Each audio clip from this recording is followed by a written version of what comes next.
Hello दोस्तों, आज मैं बताने वाला हूँ संत एल्सेल्म का ईश्वर सिद्धि हेतु सत्तामूलक तर्क दर्शन शास्त्र का महत्वपूर्ण टॉपिक है।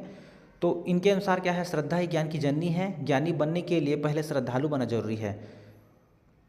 सत्तामूलक तर्क का आशय यह है कि हमारी आत्मा में पूर्ण ईश्वर का विचार उत्पन्न होता है।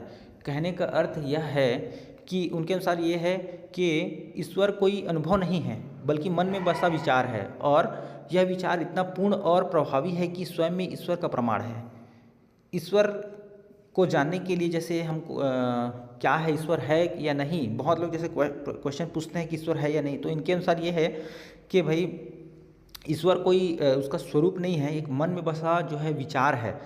जिस प्रकार हमने क्या है वायु को कभी नहीं देखा, तो ईश्वर के अस्तित्व का प्रमाण यह भी है कि जिस प्रकार हमने वायु को कभी नहीं देखा परंतु उसका अस्तित्व है, इस पर हम विश्वास करते हैं कि नहीं, कि वायु है कि नहीं, उसी प्रकार इनका कहना है कि उसी प्रकार ईश्वर भी है। उनका कोई रूप नहीं है, लेकिन उनका अस्तित्व है। एंसेल्म का प्रत्यय सत्ता सिद्धांत यह बताता है कि चूंकि भौतिक वस्तुओं की कल्पना अपूर्ण होती है, इसलिए हमें इनके प्रमाण की आवश्यकता होती है। जैसे भौतिक वस्तु, जैसे मान लो एक टेबल है, तो टेबल अगर है तो है, नहीं है तो नहीं है।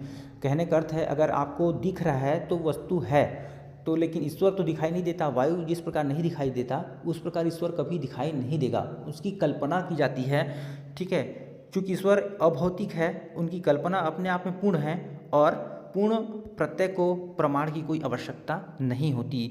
तो ये इनका एक महत्वपूर्ण विचार है संत एल्सेल्म का। Thanks for watching.